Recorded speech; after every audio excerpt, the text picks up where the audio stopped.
tā mēs darām. Cik daudz tu palīdzēsi citiem, tik laimīgs būsi pats. Kārls Reilands. Mēģināju sabužināt spilvēnu, mēģināju apgriezties. Ar ilgu pilnu skatienu es palūkojos uz grāmatu, kas gulēja krēslā otras istabas galā, bet es nespēju ne sabužināt spilvenu, ne apgriezties, ne arī paņemt grāmatu. Patiesībā nemaz nebija tik daudz, ko es varētu izdarīt. Kopš mugurkaula diski bija deformējušies, izvirzījušies uz āru un iespiedušies vietās, kur tiem nevajadzētu būt, es biju piekalta gultai. Magnētiskās rezonances attēlā mugurkauls izskatījās pēc rāvējslēdzēja vai nelīdzenu zobu rindas. Pat ārstēšana nebija izvēles variants. Mēs jūs savedīsim kārtībā, kad būs piedzimis jūsu bērniņš, teica mans neiroķirurgs. Taču tas bija pirms vairākiem mēnešiem. Es uzliku roku uz vēdera un sajūtu, kā kustas mans 3. dēliņš. Aiz loga dziedāja putni. Zāles pļāvēja dūts un caur atvērto logu ieplūta tikko pļautās zāles smarša. Es vēlējos, kaut ar vasaras tuvošanos varētu justies viegli, silti un cerīgi. Tomēr es nevarēju. Es nevarēju rūpēties par saviem mazajiem dēliem. Es nevarēju viņiem palīdzēt iztīrīt zobus, pagatavot viņu iecienītiekovus ēdienus, salocīt viņu mazos tēkrekliņus vai iešūpot šūpolēs. Patiesībā es nebeidzu vien domāt par visu, ko nevarēju izdarīt. Rūpes par ģimeni bija tas, kam es nodevos. Es raudāju. Man izbiedēja telefona zvans, ko apslāpēja rozā kokvilnas palaga krokas. Mans vīrs zvanīja no darba. Sveika, Alise. Viņa vēlas šo pēcpusdienu atnākt pie mums, viņš teica, lai vienotos par ēdienu karti. Es sacīju, ka tas būtu jauki. Protams, es piekritu. Alise bija sieviete gados no mūsu draudzes. Es biju pateicīga par viņas vēlēšanos palīdzēt, taču tas bija vēl viens atgādinājums par to, ko es nevarēju izdarīt, un man sāpēja sirds. Nepagāja ilgs laiks, kad ieradās Alise. Vispirms es izdzirdēju, kā atveras ārdurvis, un tad saklausīju maigo un nosvērto mūsu dēla svētdienas skolas skolotājas balsi.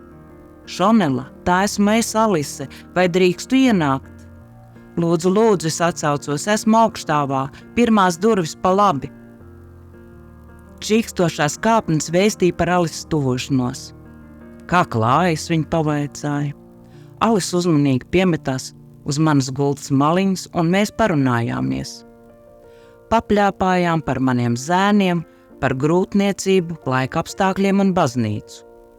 Nu tāpēc brīži viņa sacīja, daudzas sievietes ir izteikušas vēlēšanos pagatavot tev ēdienu. Man likās, ka mums būs jāizveido grafiks, varbūt ik pārdienas. Alise silti pasmaidīja. Nezinu gan, es teicu, tas ir par daudz, pārāk daudz. Mani satrieca doma par to, ka manas draudzenes ik pārdienas gatavos man maltītes un tā bezgalīgi. Mani noteikti mocīs vainas apziņa, kā liela nasta. Muļķības Alise atteica. Es zinu arī to, cik ātri rodas netīrās veļas kalni. Mēs tev palīdzēsim arī mājas darbos. Es nevarēju iedomāties to, ka manas draudzenes mazgās mūsu veļu. Nemainīgi līdz ceļiem augstos kalnus ar krekliņiem un zeķēm. Vēl mazāk es varēju iedomāties to, ka viņas mazgās grīdas, traukus un uzkops māju, kurā vīriešu un sieviešu attiecībā bija 3-1.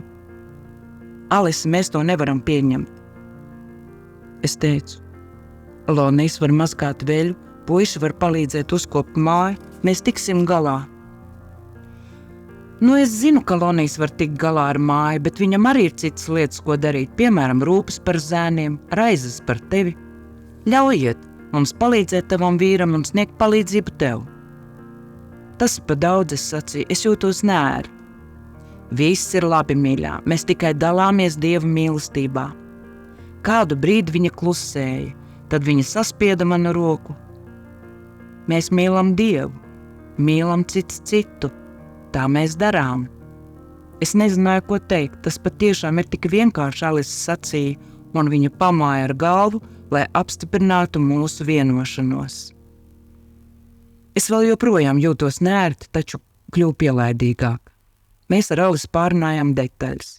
Un nākamajā vakarā mūsu draudzene Brenda tieši 5:30 atnesa siltu ēdienu. Un vēl cita draudzene Mērija aizveda manus zēnus uz skolu.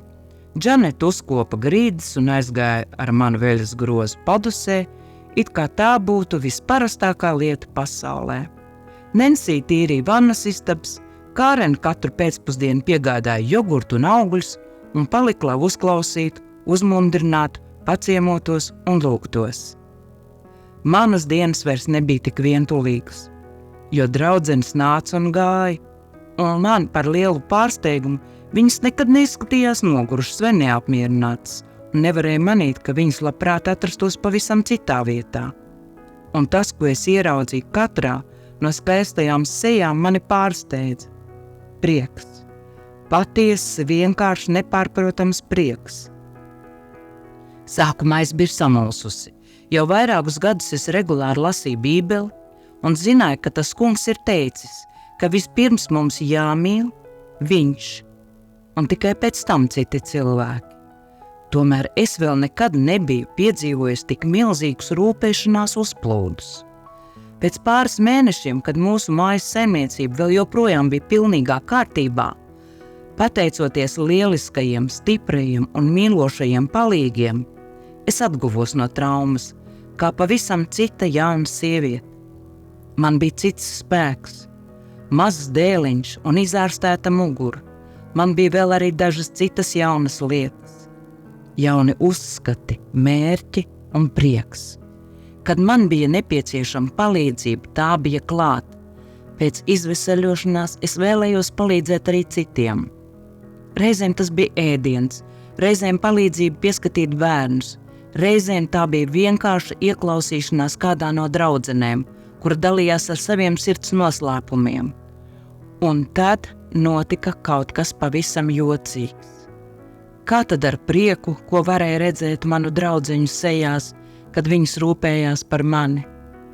Tagad es to saprotu. Tas mani vairs nemulsināja, jo tieši tāds pats prieks bija iemājojis arī manā sirdī.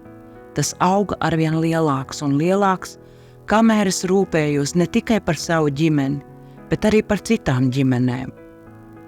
Mamīt, ko tu dari? Kādu dienu pajautāja mans jaunākais dēliņš, kurš nu jau bija 2-gadīgs zēns. Es cepu maizīti kaimiņienei, viņa salauza celi, un tas ir ieģipsēts, es skaidroju. Bet kāpēc tu cep maizi, viņš vaicāja. Es pievilku krēslu pie virtuves galda, lai viņš varētu uz tā stāvēt un skatīties un palīdzēt. Jo tā ir dalīšanās, Dieva mīlestībā ar citiem, kam tā ir vajadzīga. Dievs mums liek rūpēties par citiem. Viņš noteica. Mana mazā puisēnas acis iepletās. Man liekas, ka es sapratu, tad viņš pasmaidīja līdz ausīm. Arī manā sejā parādījās plats smaids, kas atspoguļoja mieru un apņēmību manā sirdī. Mīlot Dievu, mēs mīlam cits citu. Es teicu, tā mēs darām.